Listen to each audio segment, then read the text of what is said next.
We are never as weak as when we are angry. You know that moment when someone says something and suddenly your entire day is ruined? One sentence, one comment, one look, and for hours your mind keeps replaying the scene, again and again. You imagine what you should have said, you replay the conversation in your head, and the anger returns, as if the scene just happened. But here's a surprising truth. Anger biologically lasts only 90 seconds. Yes, only 90 seconds. So why do we sometimes stay angry for hours or even days?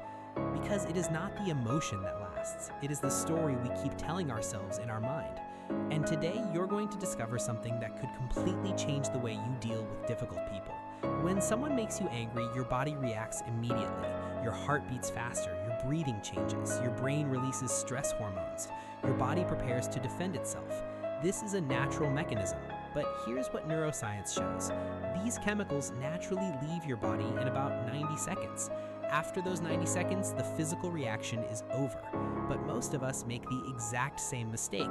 We replay the scene in our mind. Why did he say that? I should have answered this. I cannot believe he talked to me like that. And every time you replay that story, you restart the emotional reaction.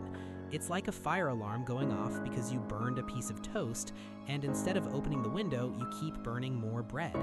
The next time someone cuts you off in traffic or makes a rude comment, just observe what happens. Your body triggers the reaction, but then your mind begins the story, and that's where everything changes. We often hear this phrase, "That person really knows how to push my buttons." But think about that for a moment. No one can push your buttons if you did not install them yourself. The truth is, people do not create your reactions. They simply reveal wounds that were already there. Imagine this. A colleague makes a sarcastic comment, and immediately you get angry. But if you look deeper, that comment might remind you of a critical parent, a humiliating teacher, or a past experience where you felt not good enough. The person in front of you did not create the reaction. They simply touched something that was already there. And when you understand this, something powerful happens. You stop being an emotional remote control, and you become the pilot of your own emotions. Here's something that may surprise you. Anger is almost never the primary emotion. Anger is often a mask, a protection. In reality, behind anger, we often find fear, shame, sadness, or emotional pain. For example, your partner forgets your birthday, and you explode with anger. But beneath that anger, there's a much more vulnerable question. Do I really matter to you? Anger is easier. Vulnerability is harder. So our brain automatically chooses anger. But when you express the real emotion, everything changes. Saying, "I felt forgotten," is very different from saying, "You never remember anything." Vulnerability brings people closer. Anger pushes them away. Between a trigger and your reaction, there is an invisible space, and in that space lies your freedom. Most people never notice that space. Everything happens too fast. But once you begin to notice it, everything changes. Imagine you receive a passive-aggressive email. Your first impulse is to respond immediately. But if you wait a moment and ask yourself one simple question, what response will make me proud tomorrow? Then you have just activated what we call the point of choice, and that moment changes everything, because from that point, you choose your reaction instead of suffering it. Imagine that you could observe your emotions as if you were watching the weather. A storm arrives, but you are inside a solid house.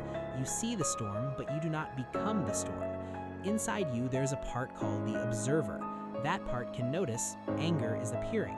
My heart is beating faster. I can feel irritation rising, but it does not become the emotion. For example, your teenager rolls their eyes. Instead of reacting immediately, you simply observe.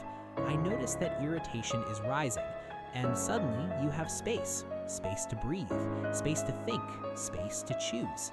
This ability is what some people call emotional immunity. Here's a shift in perspective that could transform your life. What if difficult people were not obstacles but emotional trainers? Every difficult person trains you to develop a skill. The critical boss trains your resilience. The passive-aggressive neighbor develops your ability to set boundaries. The sarcastic colleague trains your patience. Just like a sports coach pushes you to strengthen your muscles, difficult people strengthen your emotional muscles. And when you adopt this perspective, you stop being a victim and you become a student of life. Boundaries are not walls, they are doors that you control. Saying calmly, "I understand that you're frustrated, but I don't respond well when someone yells at me. This is not aggressive, this is not weak, it's clear and respectful."